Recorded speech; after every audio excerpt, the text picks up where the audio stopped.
क्या भारतीय जनता पार्टी ये मानती है कि भगवान राम काल्पनिक हैं?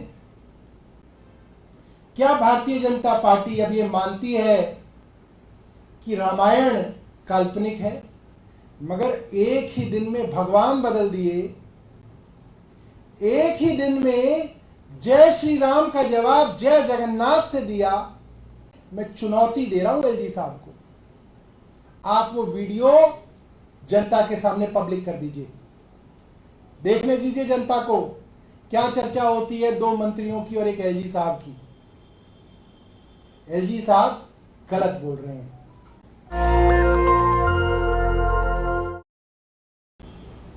हाल ही में भारतीय जनता पार्टी ने तीसरी बार एनडीए की सरकार कल देश में बनाई और उसके अंदर एक ऐसे मंत्री ने शपथ ली है जिनका मानना है कि भगवान राम काल्पनिक है, भगवान राम की रामायण काल्पनिक है, यानी कि भगवान राम नहीं है, यह कल्पना है, इमेजिनेशन है। और उन्होंने यहां तक कह दिया कि भगवान राम और रावण की कहानी में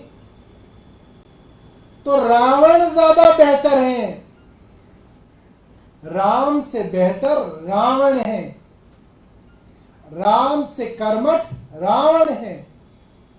ये बात भारतीय जनता पार्टी के मंत्री जीतन राम मांझी जी ने कही है और उनको प्रधानमंत्री जी ने अपने कैबिनेट के अंदर जगह दी है, अपने मंत्रिमंडल के लिए जगह दी है। हम भारतीय जनता पार्टी से ये सवाल पूछना चाहते हैं, क्या भारतीय जनता पार्टी ये मानती है कि भगवान राम काल्पनिक हैं? क्या भारतीय जनता पार्टी अब ये मानती है कि रामायण काल्पनिक है? क्या भारतीय जनता पार्टी अब ये मानती है कि राम से ज्यादा बेहतर रावण थे? और ये बात मैं इसलिए पूछ रहा हूं क्योंकि शपथ ग्रहण समारोह में जीतन राम मांझी ने प्रधानमंत्री के कैबिनेट में शपथ ली और जिस दिन प्रधानमंत्री मोदी जी भारतीय जनता पार्टी के राष्ट्रीय कार्यालय में इलेक्शन रिजल्ट वाले दिन आए, इतवार को शाम को, तो भारतीय जनता पार्टी के जितने भी नेता थे, आप वीडियो निकाल के देख लीजिएगा, भारतीय जनता पार्टी के जितने भी नेता थे वो कह रहे थे मोदी जी को जय श्री राम, मोदी जी को जय श्री राम। और मोदी जी ने जय श्री राम नहीं कहा, मोदी जी ने अपने हजारों कार्यकर्ताओं की जय श्री राम का जवाब जय श्री राम में नहीं दिया। वीडियो में देख लीजिएगा, मोदी जी ने कहा जय जगन्नाथ। जगन्नाथ में कोई बुराई नहीं है, मगर एक ही दिन में भगवान बदल दिए, एक ही दिन में जय श्री राम का जवाब जय जगन्नाथ से दिया और उसके बाद एक ऐसे आदमी को मंत्रिमंडल में लिया गया जो कह रहा है रामायण काल्पनिक है, भगवान राम काल्पनिक है, ये सारी एक कहानी है, राम से बेहतर तो रावण थे। हम जानना चाहते हैं भारतीय जनता पार्टी ने ऐसे आदमी को क्यों मंत्री बनाया और क्या भारतीय जनता पार्टी भी इन बातों से सहमत है। बहुत बहुत धन्यवाद कि एलजी साहब ने जो चर्चा वहां पे हुई और जिस चर्चा पे बाद में फैसला हुआ कि ये दो बातें हैं जिसको हम लोग कंक्लूड कर रहे हैं, आप यही दो बातें कहिएगा, हम भी यही दो बातें कहेंगे। ये एलजी साहब के द्वारा कहा गया और उसको गलत और झूठे ढंग से जो प्रेस रिलीज में दिया गया, मैं एक मंत्री होते हुए पूरी जिम्मेदारी से कह रहा हूं, एलजी ऑफिस से जो प्रेस रिलीज दी गई है वो मिसलीडिंग है, वो तथ्यों को गलत तरीके से दिखाने की एक गलत कोशिश है और मैं एलजी साहब को करबद्ध एक निवेदन कर रहा हूं और एलजी साहब उस निवेदन को मान नहीं सकते। जब मैं और आतिशी एलजी साहब के दफ्तर में पहुंचे तो एलजी साहब ने 3 कैमरे लगवा रखे थे उस मीटिंग को रिकॉर्ड करने के लिए, 3 कैमरे। मैं एलजी साहब को निवेदन कर रहा हूं, आपने उस पूरी की पूरी मीटिंग की वीडियो रिकॉर्डिंग करी है, 3 कैमरे में की है, आप उसको पब्लिक डोमेन में डाल दीजिए।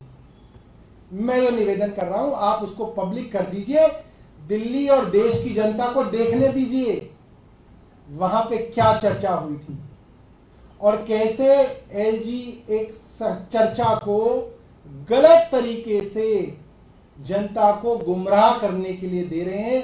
ये बहुत दुर्भाग्यपूर्ण है। मैं चुनौती दे रहा हूं एलजी साहब को, आप वो वीडियो जनता के सामने पब्लिक कर दीजिए, देखने दीजिए जनता को क्या चर्चा होती है 2 मंत्रियों की और एक एलजी साहब की।